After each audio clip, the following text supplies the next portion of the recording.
예레미야 44장 17절과 18절까지의 말씀입니다.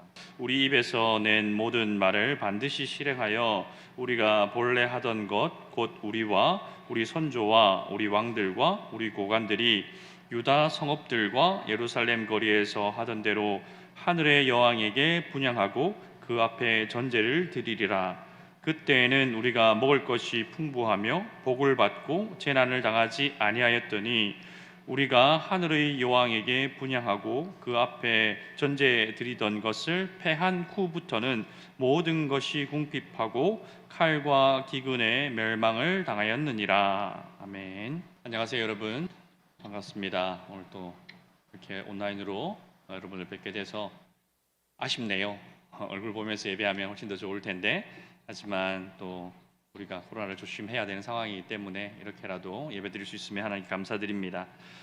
신앙생활을 하다 보면요, 바닥을 친다라는 느낌을 받을 때가 있지요. 나의 신앙의 바닥은 어디인가를 느낄 때가 있습니다. 걱정은 되면서도 돌파구를 찾지 못하여서 안타까워하는 그런 경험들이 다들 있으실 텐데요. 오늘 말씀에는요, 그 신앙의 바닥의 끝이 어디인지를 보여주는 사람들이 나옵니다. 이들의 말을 이해하기 위해서 먼저 역사적인 배경을 알아야 하는데요.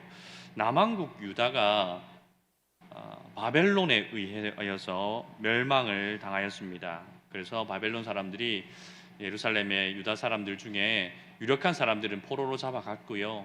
그리고 남은 사람들이 있지 않겠습니까? 그 남은 사람들이 있었는데 그 남아있는 유대인들이 예레미야에게 와서 묻습니다. 우리가 어떻게 해야 될지 하나님께 물어봐 주십시오. 하나님 뭐라 말씀하시든지 간에 그대로 순종하겠습니다 라고 예레미야에게 요청합니다.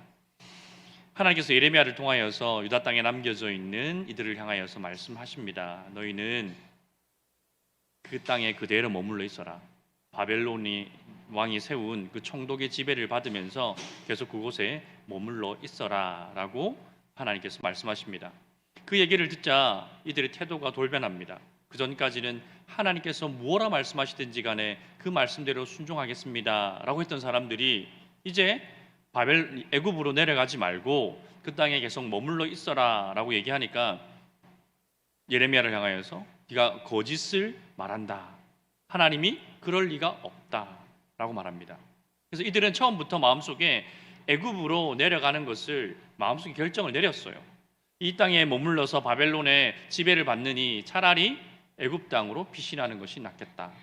그런데 그냥 내려가자니 찜찜하기도 해서 하나님으로부터 그런 게 확답을 받으면 좋겠다라는 그런 요량으로 심산으로 예레미야를 찾아왔던 것이죠. 근데 그들의 기대와는 달리 하나님께서 계속 그 땅에 머물러라 하고 말씀하시니 그러면 우리는 그 말을 들을 수 없다라고 하나님 말씀을 거부합니다.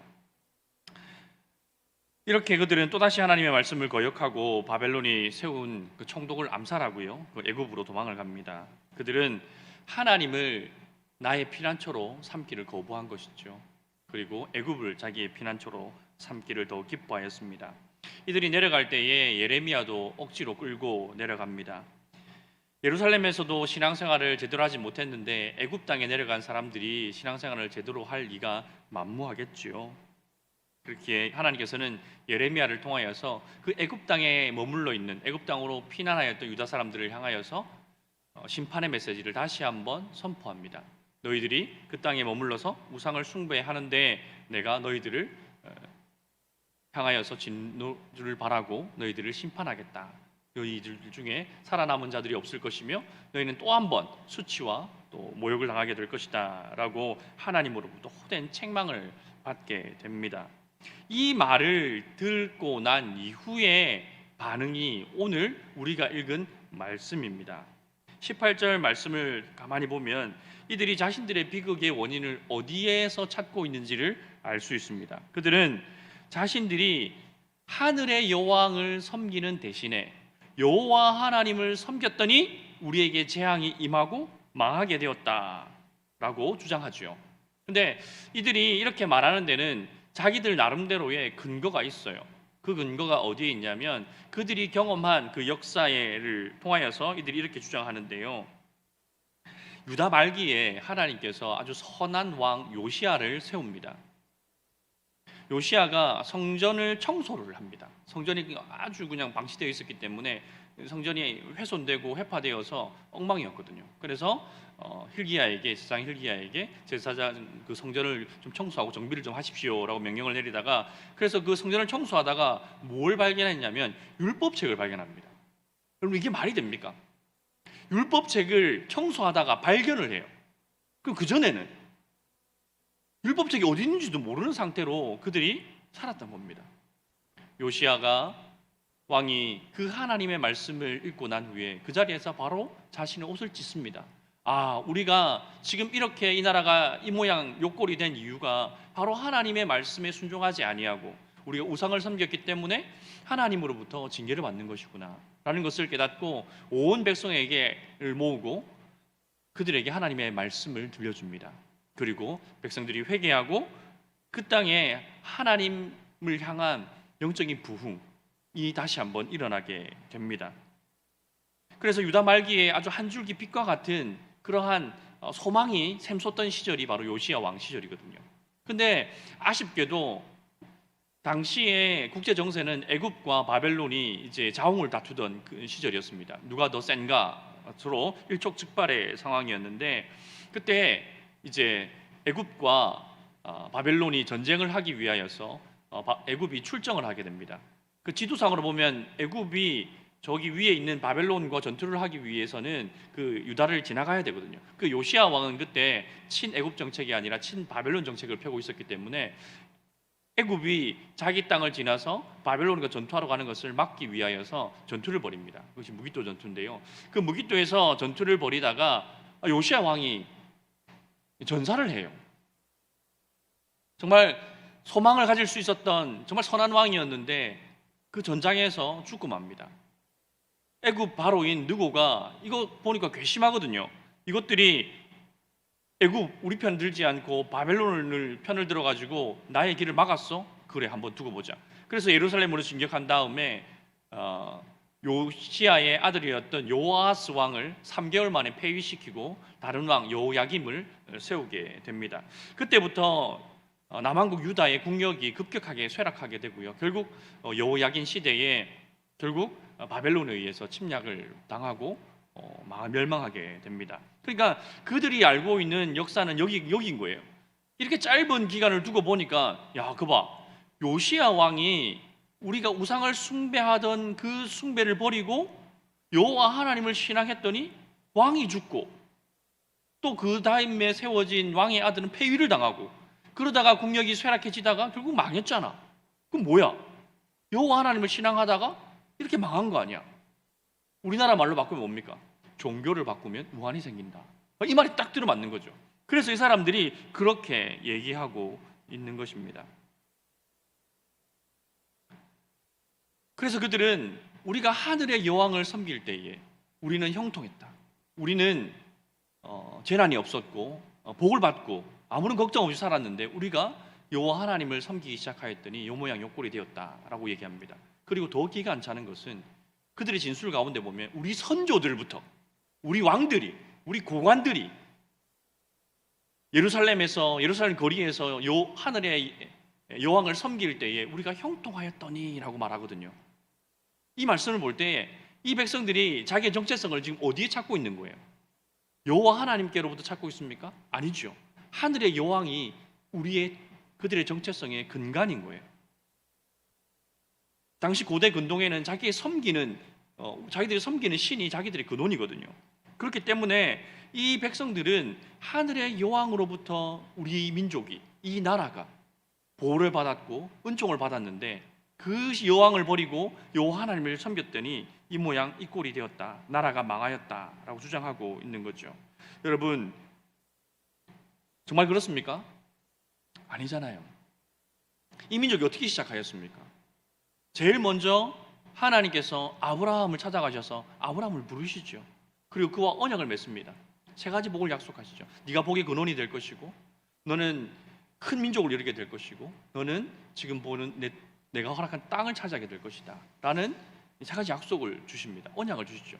그것부터 시작해서 아브라함으로부터 이삭과 야곱, 그리고 야곱에서 시작된 이스라엘 백성들, 그리고 하나님이 언약하신 대로 이들은 애굽 땅에서 큰 민족을 이루게 되죠.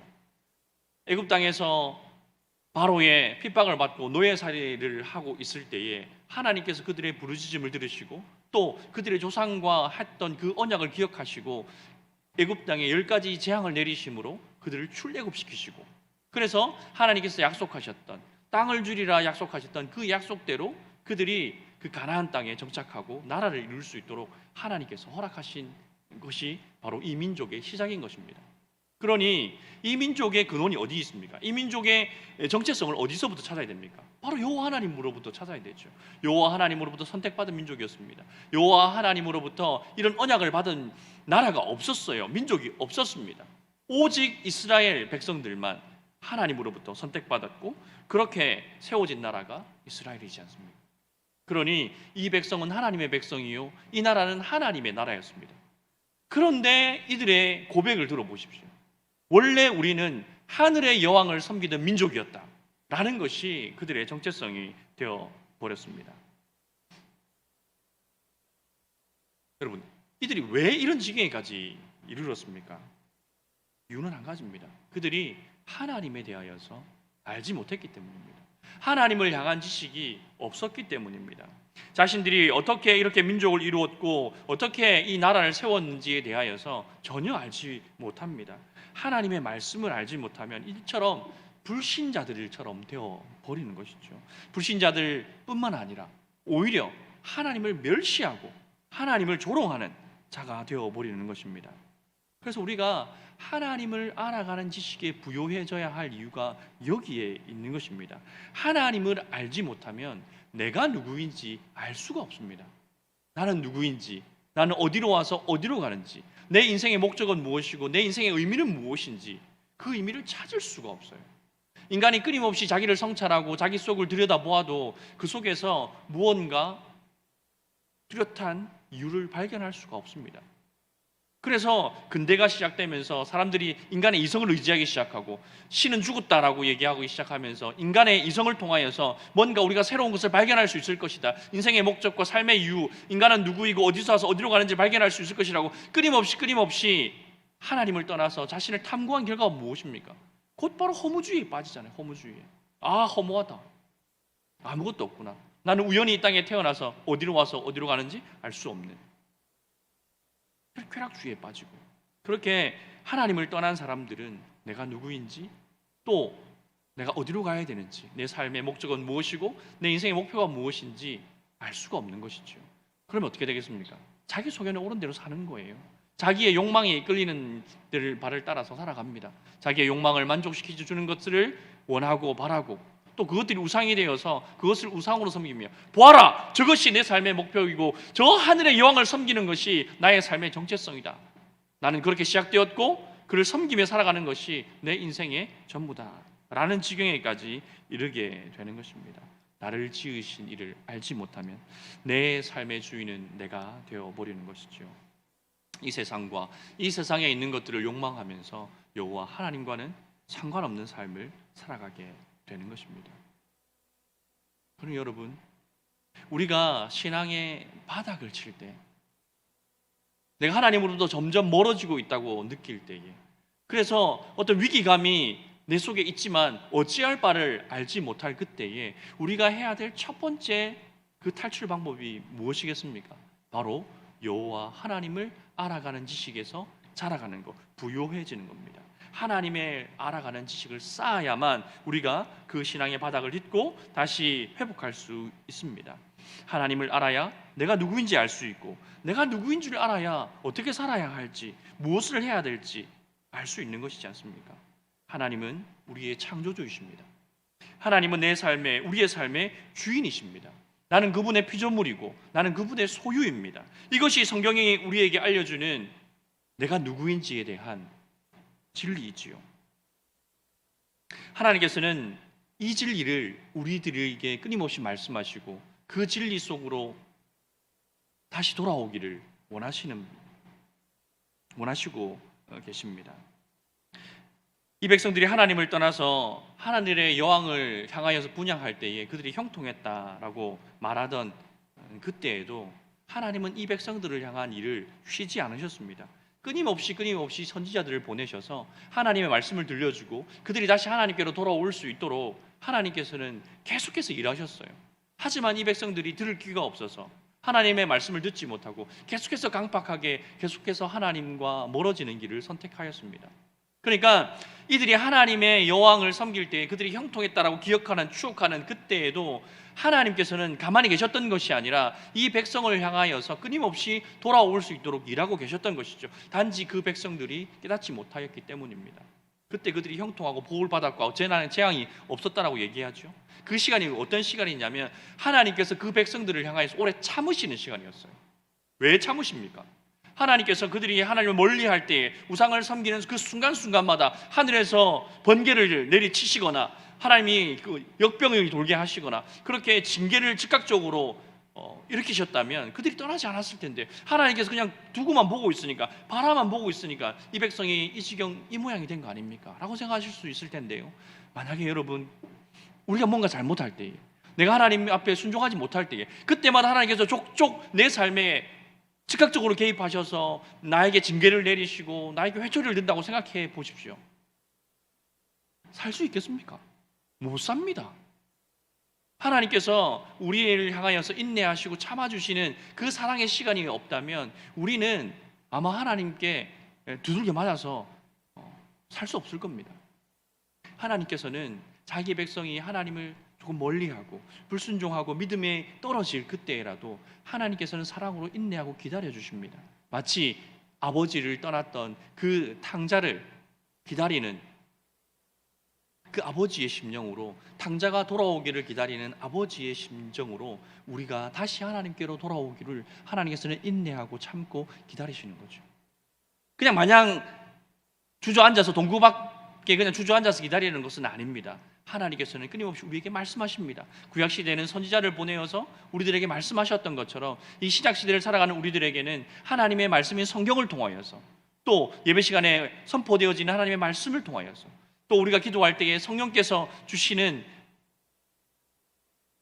그 감동을 통하여서 하나님께서 끊임없이 우리에게 말씀하시죠. 돌이켜야 된다. 돌이켜야 된다. 지금 네가 가고 있는 방향이 그 방향이 내가 원하는 방향이 아니야 라고 하나님께서는 끊임없이 말씀하시고 우리가 다시 하나님께로 돌이키기를 원하시는 것입니다. 그렇다고 해서 여러분 하나님께서 무한정 기다리신다고 생각하시면 안 돼요. 오랜 시간 이스라엘 백성들을 향하여 참으셨지만 끝까지 거부하고 끝까지 하나님께 돌이키지 않을 때에 하나님께서는 무엇을 선택하셨습니까? 바벨론이라는 회초리를 들어서 그 백성을 징계하셨습니다. 하나님께서 이 백성을 징계하실 때에 이놈 새끼들 진짜 미워 죽겠네. 이것들 한번 혼나와라. 이놈 새끼들 일로 와. 이렇게 회초리를 들었을까요? 아니에요. 여러분 나중에 결혼해서 아이들 키우면서 아이들한테 회초리를 한번 들어보십시오. 마음이 편한가? 안 편합니다. 아이를 그렇게 징계하고 그렇게 훈계해야 되는 상황이 벌어진 것도 속상하고 그거 맞아가지고 펑펑 우는 아이 보면 부모의 마음은 더 아파요. 그래도 어쩔 수 없잖아요. 아이가 분명히 잘못된 길을 가고 있는데 어떻게 가만 내버려둘 수 있겠습니까? 그를 회초리를 들어서라도 그를 징계하고 바른 길로 이끌어야 하는 것이 부모의 의무인 것처럼 하나님께서도 우리에게 기회를 주시고 말씀을 주시고 그렇게 돌이킬 수 있도록 기회를 주시지만 그러나 그것이 무한정이지 않습니다. 우리가 알아들을 수 없다면 우리가 알아들을 수 있는 방법으로 하나님께서는 말씀하시는 거죠. 그래서 우리에게 꼭 맞는 회초리를 각자에게 드실 때도 있습니다. 근데 여러분 이렇게 하나님을 경험하는 것은 하나님의 살아계심을 경험하는 제일 나쁜 방법이에요. 굳이 왜 그렇게 하나님 앞에 끝까지 불순종하고 하나님 앞에 버티다가 그렇게 회초리를 맞고 돌아오시려고 합니까? 하나님이 원하시는 바는 그거 아니거든요. 하나님께서는 말씀을 통하여서 우리가 깨닫게 원하시고 기도할 때에 예배할 때에 찬양을 부를 때에 하나님께서 우리의 마음을 돌이켜서 우리가 하나님께로 다시 돌아오기를 더 원하세요. 그것이 하나님이 우리가 하나님을 경험하는 가장 좋은 방법인 거예요. 하나님의 말씀에 순종함으로, 하나님의 말씀에 순종했더니 하나님께서 내 마음에 다시 한번 회복이 일어나게 하시네. 내 마음속에 가뭄에 말라 비틀어서 쩍쩍 갈라졌던 그런 황무지와 같이 변했던 내 마음 가운데 하나님께서 감동을 주시고, 그래서 내가 그래, 하나님 말씀에 한번 순종해보자. 하나님 이렇게 말씀하시고 하나님께서 이렇게까지 하시는데 내가 내 욕망을 내려놓고 하나님의 뜻에 한번 순종해보자 라고 결단하고 하나님 앞에 겸손히 무릎 꿇고 그 말씀 앞에 무릎 꿇고 그 하나님을 향해서 찬양을 높여 부를 때에 하나님께서는 가뭄에 쩍쩍 갈라져 있는 그 황무지와 같은 땅이 시냇가에 심은 나무와 같이 다시 한번 솟아있게 되는 역사를 하나님께서는 일으켜 주시는 것입니다. 물된 동산과 같이 되는 것이죠. 황무지와 같아서 도무지 어떤 선한 열매도 맺을 수 없을 것 같고 단 한 톨의 이삭도 낼 수 없을 것 같았던 그 황무지에도 하나님의 말씀이 쏟아지고 하나님의 은혜가 부들어가기 시작하면 그 땅이 언제 그랬냐는 것처럼 다시 옥토가 되는 거예요. 다시 그 땅이 열매 맺는 푸른 초장이 되고 아름다운 열매가 맺는 동산이 되는 것입니다. 그러니 우리가 신앙을 바닥을 치고 있다고 생각할 때 그 바닥에서 그냥 고민하고 걱정하고 염려하고 그냥 머물러 있으면 계속 그렇게 흘러갑니다. 걱정한다고 염려한다고 내 이렇게 살아도 되나? 이렇게 살아도 되는 걸까? 계속 방치하면요 점점 담대해져요. 처음에는 요것만큼만 해도 내가 이러면 안 되는데 했는데 별일이 없으면 요만큼도 해볼까? 요만큼도 해볼까? 요만큼도 해볼까? 점점 담대해지고 점점 하나님께로 멀어지는 거예요. 처음에는 그것이 걱정도 되고 염려도 되었는데 계속 지나면 어떻게 됩니까? 염려와 걱정이 되질 않습니다. 그냥 이렇게 신앙생활 해도 되나 보다 라고 계속 흘러가는 거예요. 그렇게 흘러가면 어디까지 갑니까? 오늘 말씀에 나온 이스라엘 백성들처럼 내가 하늘의 여왕을 섬길 때는 형통했는데 내가 내 욕망을 따라서 내가 내 욕망의 주인이 되어서 그 욕망을 따라 살 때는 내가 그래도 편안했고 만족이 있었고 기쁨이 있었는데 그 내가 돌이켰더니 하나님으로부터 징계를 받아가지고 내 삶이 망하더라. 이런 고백이 나오게 되는 거예요. 그렇게 흘러가도록 우리의 삶을, 나의 신앙을, 나의 믿음을 가만 내버려 둬서는 안 됩니다. 하나님께서 지금 우리가 하나님께로 돌이키기를 원하세요. 그래서 하나님의 말씀으로, 하나님의 은혜의 자리로, 하나님의 그 성령의 충만한 자리로 하나님께서 우리를 지금도 부르고 계십니다. 지금은 은혜 받을 만한 때요. 지금은 우리가 하나님께로 돌아갈 만한 바로 그때입니다. 하나님께서는 지금이라도 돌이킨다면 그 아버지와 같은 심정으로 우리의 죄를 용서하시고 우리에게 은혜를 베풀어 주셔서 우리의 심령 가운데 하나님의 은혜를 부어주심으로 우리의 마음이 옥토와 같이 변화될 겁니다. 여러분, 심령이 가뭄에 메말라서 쩍쩍 갈라지면 어떻게 됩니까? 사람을 살리는 사람이 아니라 사람을 죽이는 사람이 되는 거예요. 악을 쓰며 살아갑니다. 악을 쓰며 마음에 기쁨도 없고 즐거움도 없고 뭔가 다른 것으로 내 마음을 채워보려고 부단히 노력하지만 그것은 잠깐이고 돌아서면 허무하고 허탈하고 그런 일상이 반복될 수밖에 없거든요. 하나님께서 우리가 그런 삶을 살아라고 우리를 부르신 것이 아닙니다. 예수님께서 우리가 그런 삶을 살아라고 십자가에 못 박혀 죽으신 것이 아니잖아요. 예수님께서 십자가에 못 박혀 죽으시면 우리가 아무리 잘못하더라도 하나님께로 돌이키기만 한다면 하나님께서는 그 예수 그리스도의 십자가의 그 공로를 보시고 우리를 용서해 주시고 다시 우리를 하나님의 자녀로 받아주시고 은혜를 베푸시기 위하여서 예수님이 그 십자가에 달려 죽으신 것이 아닙니까? 그러니 여러분, 지금 신앙의 바닥을 치고 있다라고 생각되시는 분들이 계십니까? 하나님의 말씀으로 돌아가십시오. 지금부터 하나님의 말씀을 읽을 결단을 하십시오. 하나님의 말씀, 나를 향하신 하나님의 뜻이 무엇인지를 그 말씀을 통하여서 내가 찾아내리라. 나를 찾고 찾는 자는 나를 만나겠다라고 만나줄 것이라 하나님 약속하셨으니까 한번 찾아보세요. 혼자 힘으로 어려우세요? 가족들에게 부탁하세요. 여러분들이 오늘 편성되어져 있는 우리 가족들에게 부탁하셔서 기도를 부탁하세요. 내가 다시 한번 여호와 하나님께로 더 가까이 나아가기 위해서 결단하였는데 어떻게 해야 될지 모르겠어요. 어떻게 하면 좋을까요? 도와주세요. 좋은 방법 있으신가요? 오늘 한번 나누어 보세요. 여러분들이 신앙을 바닥을 치고 있을 때 내가 어떻게 극복했는지를 가족 모임을 통하여서 줌으로 서로 나누어 보세요. 간증하시고 나는 이렇게 했더니 그 신앙의 슬럼프에서 빠져나올 수 있었다. 그리고 서로에게 위로해주고 격려해주고. 그리고 우리는 또 신약 통독반이 있잖아요. 그 통독반에 여러분 들어가세요. 그러면 여러분들이 성경을 읽을 수 있도록 잘 안내해 줍니다. 안 내면, 안 읽으면 벌금도 내게 해가지고 얼마나 고마워요.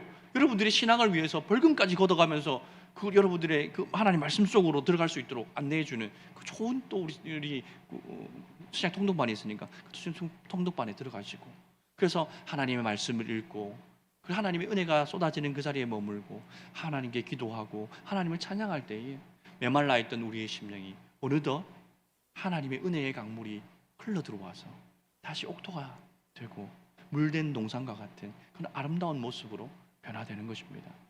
지금 여러분들의 신앙 절대로 방치하시면 안 됩니다. 절대로 지금 그냥 어쩔 수 없지 않나라고 머물러 있으면 안 돼요. 오늘 결단하셔야 됩니다.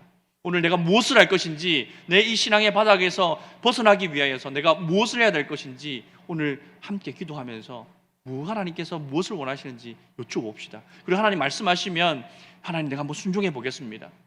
순종이 힘들 때에 옆에 사람들 도움을 구하여서 함께 그 신앙의 바닥에서 헤매는 것이 아니라 하나님께서 원하시고 하나님께서 기다리시는 그곳으로 돌이키는 역사가 일어나는 그런 여러분들의 삶이 되시기를 주님의 이름으로 축원드립니다.